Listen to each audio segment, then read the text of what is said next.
Hello everyone, welcome again to fine art study. आज के इस वीडियो में हम देखेंगे राजस्थानी चित्रकला के बारे में। तो चलिए स्टार्ट करते हैं। सबसे पहले देखिए, भारत में धार्मिक और सांस्कृतिक पुनरुत्थान का काल कौन सा माना जाता है। तो ये जो लाइन है, इसे डायरेक्ट क्वेश्चन बनता है। फर्स्ट ग्रेड में DSSB में ये क्वेश्चन पूछा जा चुका है, तो ध्यान रखिएगा। इसका आंसर हो जाएगा 15वीं शताब्दी जो है वो धार्मिक और सांस्कृतिक पुनरुत्थान का काल मानी जाती है। उसके अलावा अगर साहित्य कला का स्वर्ण काल भी अगर पूछा जाए तो वो भी 15वीं शताब्दी होगा। उसके बाद बात करते हैं राजस्थानी चित्रकला का स्वर्ण युग। तो ये जो है वो 17वीं से 18वीं शताब्दी जो है वो राजस्थानी चित्रकला का स्वर्ण युग माना जाता है। आनंद कुमार स्वामी ने इसे राजपूत शैली नाम दिया। देखिए, ये मोस्ट इम्पोर्टेंट लाइन है 3-4 कि कौन सा नाम किसके द्वारा दिया गया था। तो सबसे पहले जो राजपूत शैली है वो नाम दिया था आनंद कुमार स्वामी ने, ठीक है, जो कि बाद में फिर राजस्थानी शैली बोला गया था। इसका जो टाइमिंग है वो 16 से 19वीं शताब्दी माना गया है। जो राजस्थानी शैली है उसका टाइमिंग 16वीं शताब्दी से 19वीं शताब्दी माना गया है। कर्नल टोड ने रायथान राजस्थान नाम दिया था।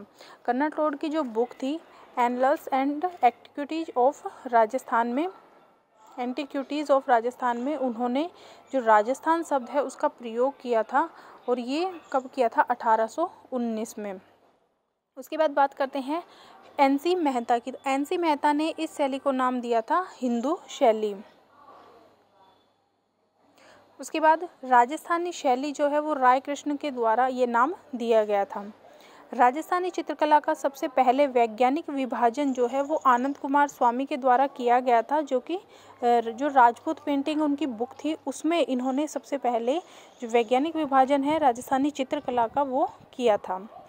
राजस्थानी शैली में चित्रों का निर्माण, अब हम देखेंगे कि राजस्थानी शैली में चित्रों का निर्माण मतलब किस किस टाइप के चित्र बने थे। तो वो लघु चित्र भी हमें देखने को मिलते हैं, पट चित्र भी और भित्ति चित्र भी। और उस टाइम पे कागज़ का जो प्रयोग है वो स्टार्ट हो चुका था, तो कागज़ पर भी हमें जो चित्र हैं वो देखने को मिलते हैं। वसली का जो प्रयोग है वो ज़्यादा किया गया था। वसली क्या होती है? जो एक के ऊपर एक कागज़ को जो जमा के जो बनाए जाते हैं। उसके बाद देखिए हिंदू चित्रकला का प्राचीन केंद्र, तो जयपुर जो है वो हिंदू चित्रकला का प्राचीन केंद्र था। उसके बाद बात करते हैं राजस्थानी शैली का प्रधान गुण कौन सा था। तो वो था धार्मिकता। इनके विषय की अगर हम बात करें कि यहाँ पर कौन कौन से विषय मेन थे, ठीक है, तो यहाँ पर सबसे पहले जो विषय है वो है प्रेम, ठीक है। तो यहाँ पर आपने देखी होंगी कि ढोला मारू, अनिरुद्ध, उषा, मधुमालती, तो इन सब के जो चित्र हैं वो हमें बहुत देखने को मिलते हैं, जो कि बहुत फेमस है। तो एक तो इस सब्जेक्ट के ऊपर जो है राजस्थानी शैली में चित्र बने थे। उसके अलावा जो सेकंड हमारा है वो है प्रकृति, जो नेचर है उससे रिलेटेड भी यहाँ पर चित्र बने थे, जैसे कि बारहमासा, ऋतु वर्णन, ठीक है। तो ये केशवदास गोविंद, कवि रसाल, इन सब की जो कविताएं थी उनके बेस पर ये सब चित्र बनाए जाते थे, जिनमें कि प्रकृति का चित्रण होता था। उसके बाद है भक्ति चित्र। भक्ति चित्र हमें गीत गोविंद, सूरसागर, बिहारी, सतसई, दुर्गा सप्तशती आदि के आधार पर कृष्ण भक्ति के चित्र यहाँ पर हमें देखने को मिलते हैं। उसके बाद यहाँ पर बने हैं दरबारी चित्र, तो राज्यसभा, शिकार, ठीक है, तो इन सब के जो चित्र हैं वो हमें देखने को मिलते हैं, जैसे कि राजा रानियाँ हैं वो दरबार में सभा में बैठे हैं, या फिर शतरंज खेलते हुए, शिकार पे जाते हुए, तो ये सब चित्र भी हमें राजस्थानी शैली में देखने को मिलते हैं। उसके बाद आता है व्यक्ति चित्रण। तो व्यक्ति चित्रण में राजा रानियों, दरबारियों, साधु संत, इन सब का चित्रण राजस्थानी शैली में हुआ है। उसके बाद है रागमाला। तो रागमाला जो राग रागनियों पर आधारित चित्र यहाँ पर बने हैं, जैसे कि जो दीपक राग है, राग हिंडोला है, तो इन सब के पर जो आधारित हैं वो चित्र यहाँ पर बनाए गए हैं। सर्वाधिक रागमाला के चित्र राजस्थानी शैली में बने हैं। इम्पोर्टेंट लाइन है, याद रखिएगा। देखिए, बहुत बिल्कुल पॉइंट टू पॉइंट सारी चीज़ है, आपको एक्स्ट्रा थ्योरी पढ़ने की कोई वो नहीं है, आप सिर्फ ये पॉइंट याद रखिएगा। तो सबसे ज़्यादा रागमाला के चित्र राजस्थानी शैली में। और सर्वाधिक अगर आपसे 12 मासा के चित्र पूछा जाए तो वो बनेंगे आपके पहाड़ी शैली में। उसके बाद राजस्थानी शैली की जो विशेषताएं हैं कि यहाँ पर किस राजस्थानी शैली में कि और भी जितनी भी उपशैलियाँ इनकी आती हैं तो उनमें ये बहुत मेन जो है उनकी पहचान किससे होती है, वो होती है सबसे पहले तो आँखों से, कि उनकी आँखें कैसी बनाई गई थी। तो राजस्थानी जो पूरी ही राजस्थानी शैली है उसमें मृग के जैसी, मछली के जैसी और खंजन जैसी आँखों का जो आँखें हैं वो बनाई जाती थी। रंग की अगर हम बात करें तो लाल, नीला, सफ़ेद, पीला और हरे रंगों की यहाँ पर प्रधानता थी। जितनी भी यहाँ पर उपशैलियाँ बनी हैं तो उपशैलियों में भी एक पर्टिकुलर कलर है। जैसे जो जयपुर है उसमें एक पर्टिकुलर कलर यूज़ हुआ है मोस्टली। उसके बाद अलवर है उसमें कोई मोस्टली कलर यूज हुआ है, वो हम नेक्स्ट वीडियो में देखेंगे। तो इस टाइप से तो लाल, नीले, सफ़ेद, पीले और हरे रंगों की राजस्थानी शैली में विशेषता रही है। उसके बाद एक बहुत ही फेमस कथन है जो कि अबुल फजल ने कहा था कि हिंदू चित्रकारों के चित्र हम लोगों की भावना से कहीं अधिक ऊंचे हैं। तो ये जो स्टेटमेंट है ये अबुल फजल ने कहा था। उसके बाद फड़कती हुई आँख जो है वो राजस्थानी शैली की विशेषता है।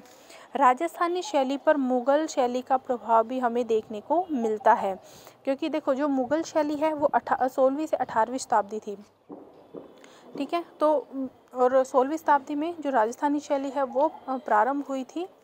तो इस टाइप से जो इनका टाइमिंग है वो काफ़ी मैच करता है। तो इस पर काफ़ी प्रभाव जो है वो मुग़ल शैली का भी देखने को मिलता है। इसके साथ ही जो जैन शैली है, जैन शैली का भी प्रभाव राजस्थानी शैली पर देखने को मिलता है। एक चश्म चेहरे मेन है कि एक चश्म चेहरे कहाँ बनाए गए थे, राजस्थानी शैली में एक चश्म चेहरे ही बनाए गए थे। इससे पहले जो अपभ्रंश शैली थी, अपभ्रंश शैली में सवा चश्म चेहरे बनाए जाते थे, लेकिन जो उसके बाद जब जो राजस्थानी शैली आई, अपभ्रंश शैली को आप गुजराती शैली या जैन शैली ये भी कहा जाता है, तो उसके बाद जो राजस्थानी शैली है उसमें फिर सवा चश्म की जगह एक चश्म चेहरे बनाए जाने लगे। उसके बाद जो रेखा है, रेखा की बात करें तो हम बहुत ही कम रेखाओं का यहाँ पर चित्रकारों द्वारा प्रयोग किया गया है, और वो जो रेखाएं होती थी वो भी बारीक होती थी, गतिशील और अलंकारिक होती थी। आपने देखा होगा कि मिनिएचर वर्क जो है वो ज़्यादा हुआ है राजस्थान में, तो उनमें आप ध्यान से देखेंगे तो जो लाइंस होती हैं वो बहुत ही बारीक होती हैं और बहुत ही कम यूज़ की जाती थी, और उनको जो सजावट की जाती थी, उनको जो अलंकृत किया जाता था वो काफ़ी देखने को मिलता है। उसके बाद देखिए राजस्थान की प्रमुख शैलियाँ। तो राजस्थान की प्रमुख शैलियाँ कौन कौन सी हैं? राजस्थान की प्रमुख 4 शैलियाँ हैं, ठीक है। 4 वंश, 4 शैलियाँ हैं, और उन शैलियों के अंतर्गत उनकी जो है उपशैलियाँ आती हैं। तो सबसे पहली जो है वो है मेवाड़ शैली। तो मेवाड़ शैली की ये मेन जो शैली है वो है। उसके बाद इनके उपशैलियाँ कौन कौन सी हैं? तो वो हैं उदयपुर, नाथद्वारा और देवगढ़। तो ये जो 3 हैं, उदयपुर, नाथद्वारा और देवगढ़, ये तीनों राजस्थानी मेवाड़ शैली की उपशैलियाँ हैं। और मेवाड़ शैली का जो वंश है उसके अगर हम बात करें तो वो है सिसोदिया वंश। उसके बाद है मारवाड़। तो मारवाड़ जो है वो किशनगढ़, बीकानेर, जोधपुर, नागौर, अजमेर, तो ये सब जो हैं ये मारवाड़ शैली के अंतर्गत आते हैं। मारवाड़ शैली की उपशैलियाँ हैं, और इनका जो वंश है वो था राठौड़ वंश। उसके बाद है हाड़ौती शैली। हाड़ौती शैली की बूंदी, कोटा और झालावाड़, ये तीनों ही हाड़ौती शैली की उपशैलियाँ हैं, और हाड़ा वंश जो है वो यहाँ पर था। उसके बाद लास्ट है हमारा ढूंढार शैली। तो ढूंढार शैली की उपशैलियाँ हैं जयपुर, अलवर, शेखावटी और उनियारा, और यहाँ का जो वंश था वो था कछवाहा वंश। तो ये हमारा राजस्थानी शैली का फर्स्ट पार्ट है। उसके बाद नेक्स्ट में हम डिटेल में मेवाड़, मारवाड़, हाड़ौती और ढूंढार की जो शैलियाँ हैं, इनकी उपशैलियाँ हैं, उनके बारे में पढ़ेंगे। तब तक अगर आपको वीडियो अच्छा लगे तो चैनल को लाइक कीजिएगा, दोस्तों के साथ शेयर करना बिल्कुल ना भूलें। Thank you.